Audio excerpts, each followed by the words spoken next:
So you're either watching this video because you're multi-passionate, you're multi-talented, you have all these many ideas, and you're always wondering how do you better manage this to get better results.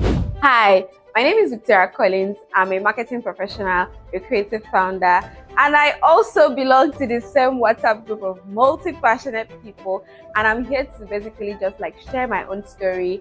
This isn't that YouTube that is going to tell you this is what you must do, because we all have like very, very different stories.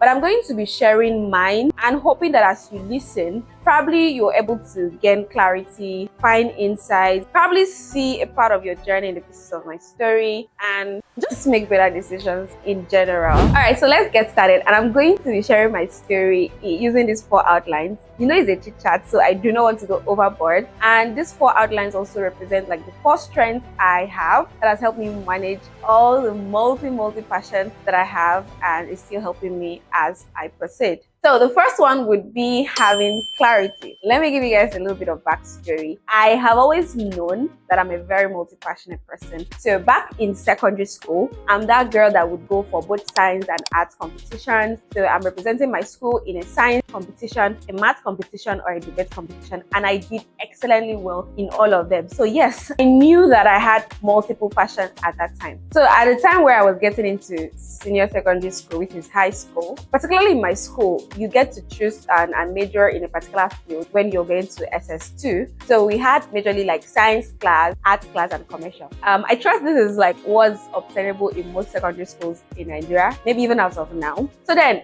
this clarity thing I'm talking about was that I already knew what I was going to pick, and let me tell you why. I loved all, like I love the science, I love the art, I love the commercial. In fact, if I had better information, I would actually be in the commercial class. But now this is the thing, that was the first class I scrapped out. And my reason not being because I don't like the class, but being because I knew that being in commercial class would not lead me to choose any career path that had a professional title. You know, I already knew what I wanted. I wanted to be called Engineer Victoria or Dr. Victoria. Like something had to be, there had to be a title to my name. And this was because basically like what was obtainable back then, you know, people that had titles to their name in this society were well respected, seen as most intelligent, you know, and really I wanted to be there. I'm just bringing in how having clarity can help you manage the different things that you love and like. So as at then, a 13-year-old or 14-year-old me, you know, was able to use clarity to sort of sieve out the different things I had liked. So commercial class was already thrown away. Now I was left with 2, the science class and the arts class.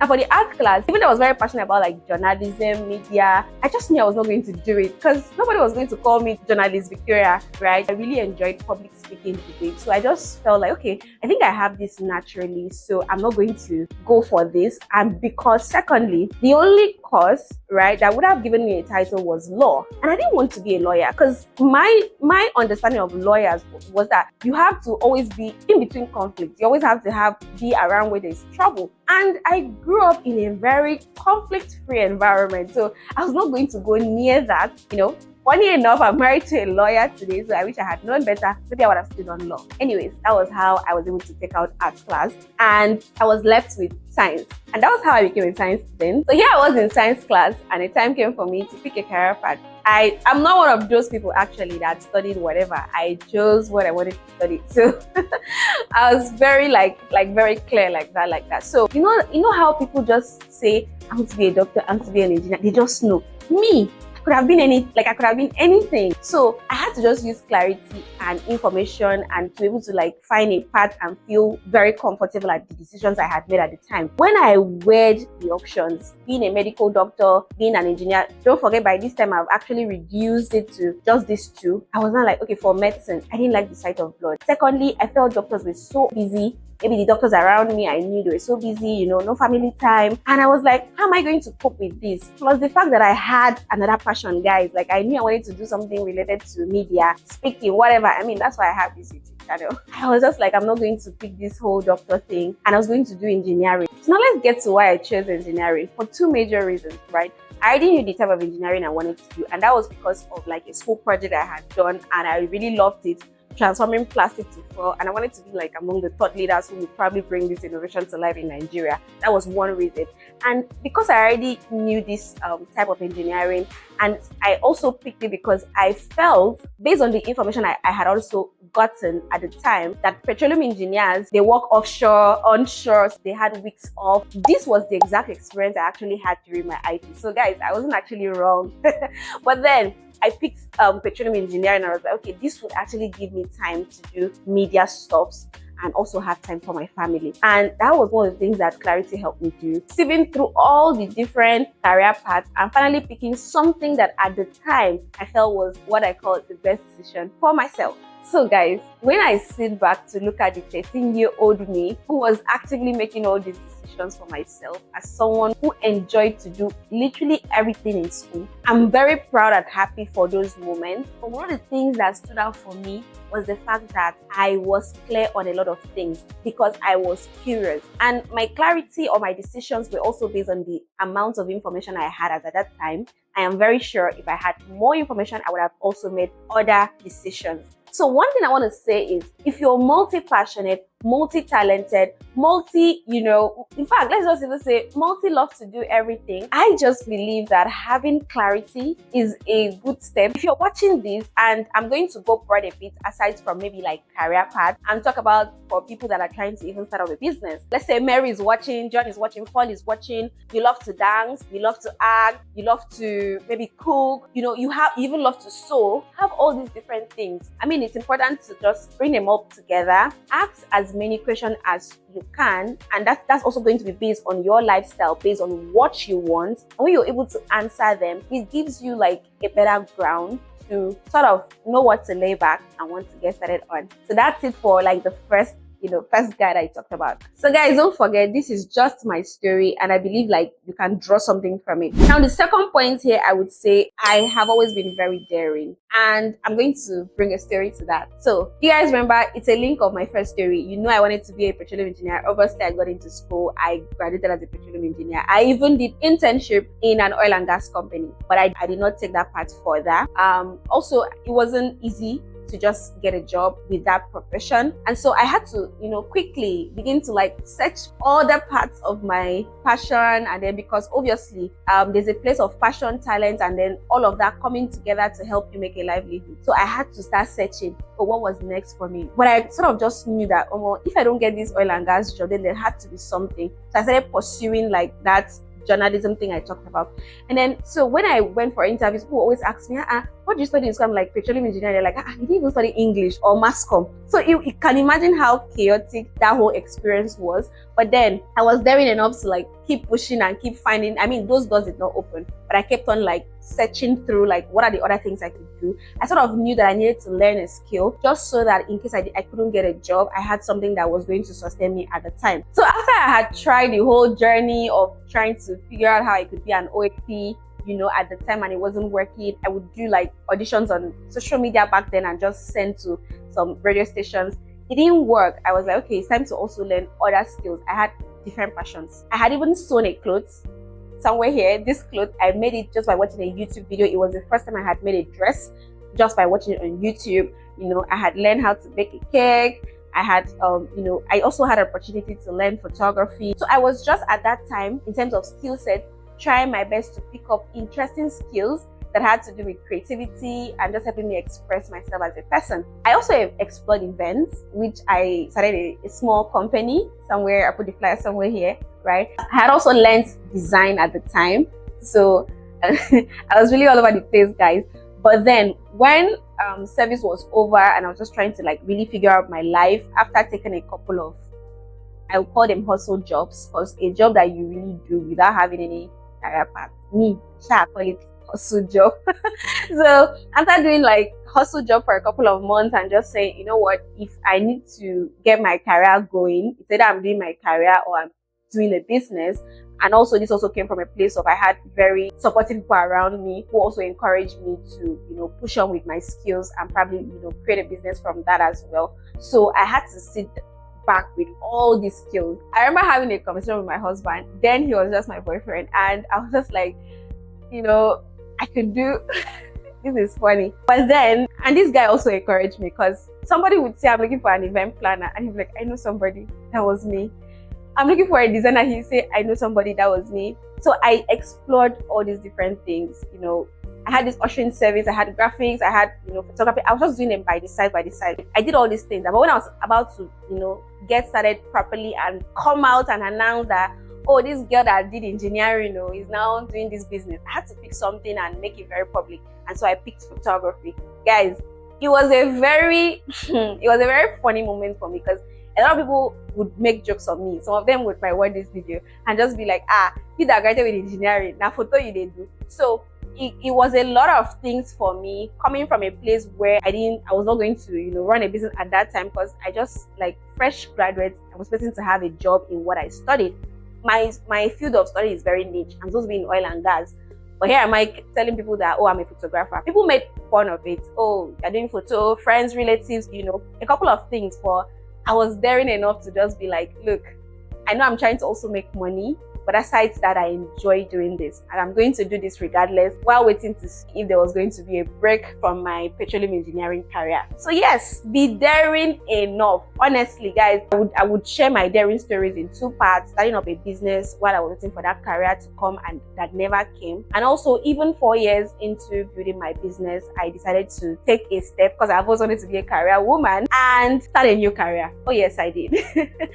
And don't ask me, I'm no more than 13-year-old girl that wanted everybody to call me Engineer Victoria. I picked a career I really love, and that's why I said at the beginning of this video that if I was well informed, I think I would have really gone to commerce class in my secondary school. So now I'm a marketing professional, and I was able to make that decision 4 years into growing my business, and I was willing to start over again. So guys, I don't know who's watching this, but I hope that, like, this makes you like, take a chance on yourself. You might be, I really don't know your story, but let's just say step out of your comfort zone. And also, one thing you should know as a multi-passionate person is, or if you're multi-talented, is that being daring is very essential, because sometimes you're not really able to get started on everything that you love to do. So you don't lose out on trying those multiple passion or talents that you have at every stage of your life, especially when you feel like you've gotten a hang of one, and then you can, double in with 2 and 3. So before I go to the third point, I want to really say this honestly. If you're multi-passionate, at every season and phase of your life, you would always have that urge to give yourself to something new, try something new. It's normal. Just allow yourself. So the third thing here I would say have always kept me going is this quote I have. And funny, before I shot this video today, I came across, when Facebook shows you like throwback of some of the posts you made. I made this post, I think 2016. I'll put a screenshot somewhere here, where I said, I'm not here to impress, I'm here to progress. Now, I've always had that, that line of thoughts for me. I'm not here to impress, I'm here to progress. What does that mean for me? It means that when I'm trying to make decisions, I'm trying to really find ways or things that align with the life I want to live, right? And not what I think people are going to think and stuff like that. And when I'm trying to be daring enough, and maybe people don't just understand why I need to do that, I always tell myself, I'm not here to impress, I'm here to progress. I'll give an instance, right? So even at the time where, after running my business for over 4 years and diving into a new career path and stuff like that, before getting like some of the desired roles I do have today and wish to have, I had to start from, like, when I say scratch. So I took on roles that would help me, brush up those skills I needed to move forward. And I had this particular hybrid role at the time. And this particular day, so usually I'll do 3 days at the office and stuff like that, but I was like, I wasn't comfortable, and I was going to do 2 days. And the rule was that, okay, I'm going to take a part of your salary if you wanted to do 2 days. I'm like, fine, I would do 2 days, because I couldn't do 3 days at the office. So I did 2 days. And one of those days at the office, so usually when I'm working with people, right, because I already have a business, I know where I'm coming from, I try not to mix their face with, the work I'm trying to do, because being a career person, although luckily for me, it's more of a remote hybrid setting career that I picked. It means you are more like having a 9 to 5. So I always try my best, which thankfully my business is a bit structured. I try my best not to allow my business to interfere with my work. I try my best. Maybe out of 10 times, I might only have to take excuse once for the sake of my business. That's how much I try to manage my time and my schedule. But this particular day, something happened and I was at the office at this particular day. So I had a client of mine. Usually I stop work around 3 p.m. And I had a particular client, one of my high profile clients. He had sort of like an urgent meeting with the governor. So he reached out to me and it was quite urgent. Most of my clients really respect my time and all of that. So I knew for him to call, it was quite urgent. So what did I do? I had to, quickly put more pace at my work that day and quickly finished up, on time. I finished up like around 2. I'm supposed to leave by 3 and I finished up around 2. So because of this whole thing, I was now like, I had to go take an excuse. And just to make it more reasonable, I had to give reasons to why I was leaving early that day. So even though I had finished my task, she was okay with me leaving and stuff like that. So a few days later, we had a conversation where, she was just trying to tell me that she really admired the way I work and wanted to give me like a better offer within the organization, a role higher than what I was currently doing. And what that entailed was that my work time would actually extend to probably like 5-6 p.m. with also an increased pay. And what got me is that, not exactly in her words, but how she put it felt like, so I see you're still doing this, your photography thingy. Like, it came off like, my business was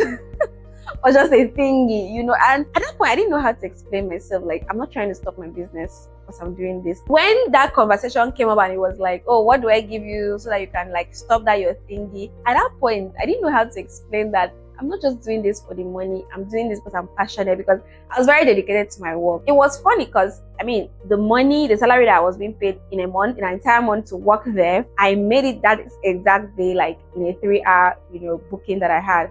And I would usually make that also in some of my bookings, right? So it was not a thing of this was not working and I'm trying to find another thing to put money on the table. No, it was really a thing of I enjoy what I'm doing. It's working for me, but I think and I believe I can do more. And so yes, you will be really misunderstood when you're trying to dabble in on other passions that you have. People might even think maybe you're failing in what you were doing previously, and it's okay because you're not here to impress anybody. You're actually here to progress. So keep that in mind, because even though they don't say it to you, they will say it, their actions, their behavior towards you, certain comments that they make will reflect all of that. So to wrap up all these stories, let me just get to my last point, which would be, I have always had a purpose-driven life. So for you, that would be live with more intentionality and purpose. For me, what that means is that, I believe so much in my faith, and there are a lot of things that I would do and always firstly consider my faith, my morals, and every other thing that I hold dear, other values, family, you know what I'm saying? And you could see that even from 13, I was already considering my future family and all other stuff. Having that purpose, intentional, driven life has really helped me in even trying to be clear about what I want to do. One of the good examples I'll use was, acting. And some of you don't know this, but I act. Like, I'm very good at it. I'm very, very good at acting. And you remember I said I had pursued OAP roles, TV, so I interfaced with a lot of persons, and I did a couple of, small projects back then. People saw my talent and they were willing to like offer me opportunities at the time. But I had to take a step back on that, because I just did believe that as someone that was just entering that phase, there were a lot of things I was not going to have, control of. So for instance, the type of role I would play, if I really wanted to give it my best, if I'm acting, I'm not going to be a local champion. I need to be in the limelight, right? So maybe a certain way I would have to dress, I just wasn't prepared for that, because like I said, it's personal to me, my own value system, my own beliefs, my own faith. It was going to be contradictory to that. So at every point in time, it's like I would just share to you, if you're multi-passionate, look into some of those passions, look into some of those talents, and ask yourself, can this one go back a little? Can it come later?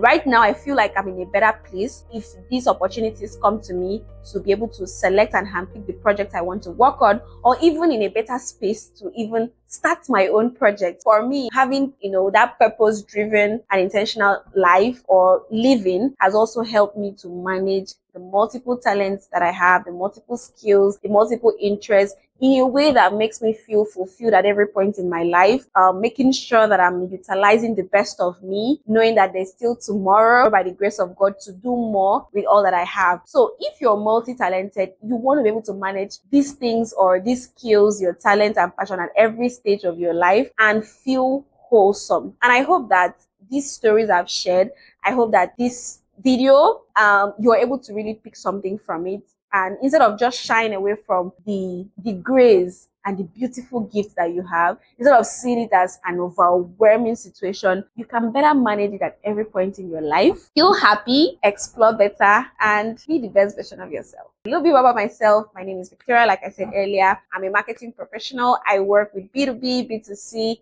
SaaS, and e-commerce brand. I also own Philo, a content agency where we produce high quality video campaigns, better from my first business called CS Photography. You guys don't know, but I'm a badass photographer. Yes, I said it. All right, guys, if you're interested in probably breaking into like the digital space, starting out a digital career, or learning new skills, I have some videos here, a couple of them. Do well to watch it, and I'll see you guys later. Bye.